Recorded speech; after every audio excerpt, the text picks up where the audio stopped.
مزید حملہ اس آئین پر نہ ہو سکے جو ایک متفقہ آئین ہے۔ اس آئین کے لیے لوگوں نے بہت قربانیاں دی ہیں۔ اب اس کو سازشوں کے ذریعے سے اور ہارس ٹریڈنگ کے ذریعے سے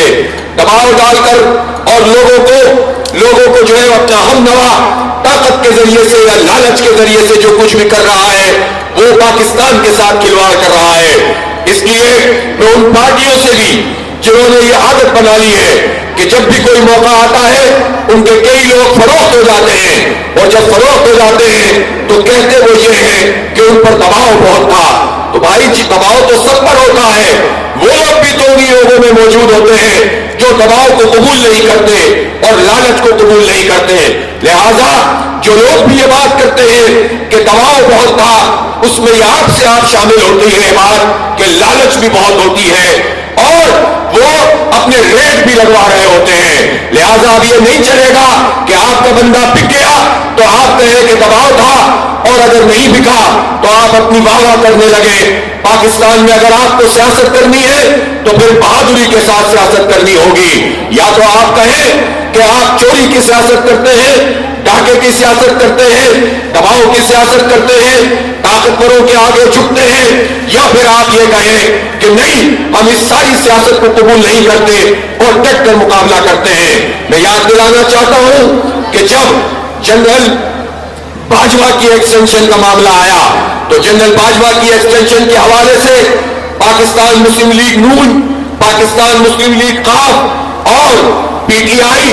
اور پیپلز پارٹی اور باقی ساری جماعتیں ایک پیج پر آ گئیں اور ان سب نے مل کر باجوہ صاحب کو ایکسٹینشن دی۔ ایک دوسرے کے خلاف گالیاں دینے والے، ایک دوسرے کو پنجاب کا سب سے بڑا ڈاکو کہنے والے، ایک دوسرے کی تذہیب کرنے اور مختلف ناموں سے پکارنے والے،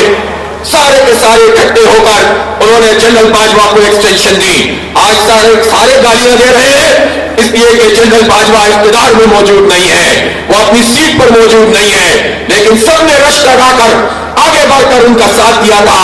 ایک جماعت اسلامی تھی کہ اس کے ممبرز کے حوالے سے بھی دباؤ آیا، ٹیلی فون آئے، دھمکیاں آئیں، لیکن ڈٹ کر کھڑے ہو گئے اور ہم نے ایکسٹینشن کی۔ اس روایت کے اوپر اپنی مہر سخت نہیں کی۔ جو جماعت اسلامی جب کھڑی ہو سکتی ہے تو باقی لوگ کیوں قطار میں لگ کر اسٹیبلشمنٹ کے اعلی کار بنتے ہیں؟ یہ پاکستان کے عوام کے سامنے ساری صورتحال ہے۔ میں آپ کو ایک مثال، جس سے رابطہ کر لے وہ آپ کے ساتھ چلنے کے لیے تیار ہے، تو اگر لوگ تیار ہیں اور آپ پیچھے رہ گئے تو اس کا مطلب یہ ہے کہ پھر قصور ہمارا ہوگا۔ ہمیں ایک بڑی جدوجہد کرنی ہے تو اپنی ٹیم بھی بڑی بنانی ہے، اپنے ساتھ لوگوں کو لے کر چلنا ہے، تو آپ لوگوں سے رابطہ کر کے ایک بڑی قوت کے اندر ڈھل جائیے۔ انشاءاللہ تعالی جتنے بھی چیلنجز ہیں ہم اس کو پورا کریں گے۔ اس وقت ملک میں آئینی بحران موجود ہے اور حکومت یہ چاہتی تھی کہ وہ رات کے اندھیروں میں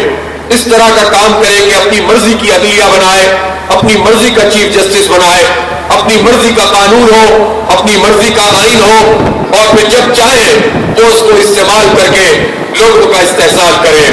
الحمدللہ اب تک ان کے قدم رکے ہوئے ہیں، لیکن کسی وقت بھی سازش کی جا سکتی ہے۔ جماعت اسلامی کی پالیسی بالکل واضح ہے۔ ہم اس پوری کی پوری ایفرٹ اور کوشش کو کہ جس کے نتیجے میں آئین کے اوپر شبخون مارنے کی سازش کی جا رہی ہے، ہم اس کو مکمل طور پر مسترد کرتے ہیں۔ یہ بات کہنا کہ شکوار مطالعہ کر لیا جائے، مسودہ آیا کہ نہیں آیا، آیا تو ہم اس کا مطالعہ کریں گے، 4 باتوں کو مانیں گے، 3 کو نہیں مانیں گے۔ جو لوگ بھی اس کام میں پڑے ہوئے ہیں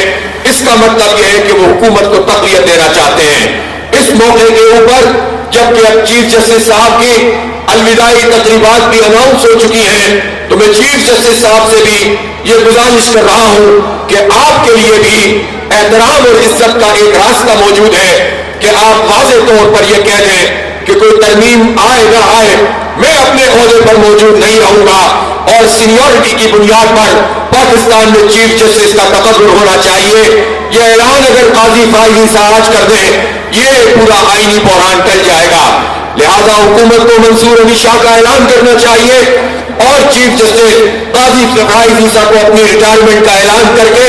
الوداعی تقریبات میں شرکت کرنی چاہیے۔ پاکستان کے وکلاء طلباء سے ہمارا نوجوانوں سے اتحاد ہے، یہ اتحاد ہم پاکستان کی ماؤں بہنوں بیٹیوں سے, پاکستان کے بزرگوں سے کر رہے ہیں, اور یہ اتحاد ہمارا زندگی کے ہر شعبے سے تعلق رکھنے والے لوگوں کے ساتھ اتحاد ہے. ہر وہ شخص جو کرب محسوس کرتا ہے, جو اس نظام میں پریشانی محسوس کرتا ہے, جس کا حق مارا جاتا ہے, ہم ان کے ساتھ مل کر انشاءاللہ یہ فیصلہ کن جنگ لڑیں گے. اس لیے میرے بھائیوں اور بہنوں, اس بڑی جنگ کی تیاری کیجیے اور جلسہ عام کو کوئی منزل نہ سمجھیے, یہ تو ایک نشان منزل ہے. آپ نے بڑے پیمانے پر اس جلسے کو منعقد کیا ہے, آپ کے لیے مبارکباد کا موقع ہے, لیکن آج ہی سے آپ اس عزم کا اظہار کریں گے اور آج ہی سے اس پر کام شروع کریں گے. یہ جو ممبر سازی مہم ہم لے کر چل رہے ہیں, یہ ممبرشپ مہم میں ابھی امیر صوبہ نے بتایا ہے کہ آپ کے صوبے میں گجرات کا 3 نمبر ہے, لیکن ابھی مجموعی نمبروں کے لحاظ سے ابھی بہت کام باقی ہے. لہذا ہم نے اس ممبرشپ مہم میں توسیع کر دی ہے اور 31 اکتوبر تک بڑے پیمانے پر اس ممبرشپ مہم کو چلانا ہے, اور گلی گلی, بستی بستی, چوک اور بازار, چوراہوں پر, تعلیمی اداروں میں, بارز میں, جہاں ہماری رسائی ہے وہاں جائیں گے اور اتنی بڑی تعداد میں اپنے ممبرز بنائیں گے کہ ایک بڑی قوت کے اندر انشاءاللہ ڈلیں گے. اور جب میں اگلے جلسہ عام کا اعلان کروں تو پھر یہ سڑک پوری نہیں پڑنی چاہیے, انسانوں کے سر ہی سر ہونے چاہیے. آپ اس چیلنج کو قبول کرتے ہیں کہ نہیں کرتے ہیں؟ بہت سارے لوگ حکومتوں میں شامل فری بجلی کے مزے لے رہے ہوتے ہیں, لہذا ان کو کیا پتا کہ عام آدمی, ایک مڈل کلاس, یا اگر کوئی اپنی صنعت چلانا چاہتا ہے, اپنی تجارت کرنا چاہتا ہے تو اس کا دکھ کیا ہے. اور بجلی کے ان بلوں نے اس کی پوری تجارت پر اور اس کی پوری صنعت پر کیا اثر ڈالا ہے. لہذا اس بات کی ضرورت ہے کہ یہ ایک محدود اور چھوٹا سا طبقہ جو ہر پارٹی میں موجود ہے اور جو اس پورے پاکستان کے نظام کے اوپر مسلط ہے, تو اس نظام سے جنگ لڑی جائے اور اس نظام کے چلانے والے تھوڑے سے لوگوں سے, جنہوں نے 25 کروڑ لوگوں کو یہ غمال بنایا ہوا ہے, ان سے ایک فیصلہ کن لڑائی شروع ہو. جب تک ان کو پیچھے ہٹنے پر آپ مجبور نہیں کریں گے, جب تک ان کو گھٹنے ٹیکنے پر مجبور نہیں کریں گے, نہ ہمیں جمہوری آزادیاں ملیں گی, نہ آئین کی بالادستی ہوگی, نہ غریبوں کا مسئلہ حل ہوگا, نہ یہ جو 40% لوگ پاکستان میں غربت کی لکیر سے نیچے زندگی گزار رہے ہیں, نہ یہ مسئلہ حل ہوگا. لہذا ہم اس بات کا عزم کرتے ہیں کہ انشاءاللہ اب پاکستان کو ہم اس کے مقصد اور اس کی منزل کی طرف لے کر جائیں گے, اور جماعت اسلامی ایک بڑے اتحاد کا اعلان کر رہی ہے, اور وہ اتحاد پاکستان کے 25 کروڑ لوگوں سے ہمارا اتحاد ہے. پہلا مسئلہ کون سا ہے, اس پر ہی سوال پیدا ہو جاتا ہے. جس مسئلے کی طرف دیکھتے ہیں لگتا ہے کہ وہی سب سے بڑا مسئلہ ہے. پورے ملک کی سطح, صوبوں کی سطح, اور پھر اس کے بعد جب ہم اپنے ضلعوں اور شہروں کی طرف دیکھتے ہیں تو ہر طرف مسائل ہی مسائل ہیں. کوئی یہ سمجھ سکتا ہوگا کہ پنجاب تو وہ صوبہ ہے کہ جہاں پر ہر طرف خوشحالی خوشحالی ہوگی, اور ضلع گجرات جو کہ ویسے ہی خوشحال لوگوں کا ضلع ہے, تاثر اس کا یہی ہے. لیکن جب یہاں آتے ہیں اور جب چودھری صاحب یہاں اپنے مسائل بیان کر رہے تھے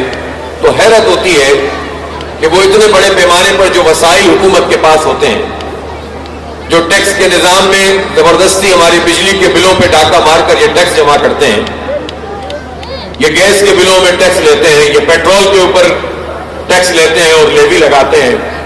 انہوں نے کھانے پینے کی چیزوں پہ ٹیکس لگا دیا ہے, یہ تنخواہ دار لوگوں سے ٹیکس وصول کرتے ہیں. اور اتنے بڑے پیمانے پر جب یہ چیزیں جمع ہوتی ہیں تو یہ پیسہ جاتا کہاں ہے؟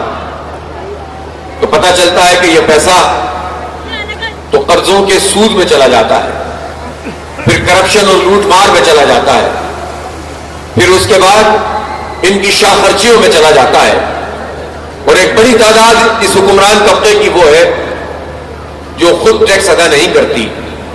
جو ہمارے ٹیکسوں پر عیاشیاں کرتے ہیں. وہ خود پیٹرول کی قیمت ادا نہیں کرتے, اس لیے انہیں عام آدمی کے دکھ کا پتہ نہیں ہے.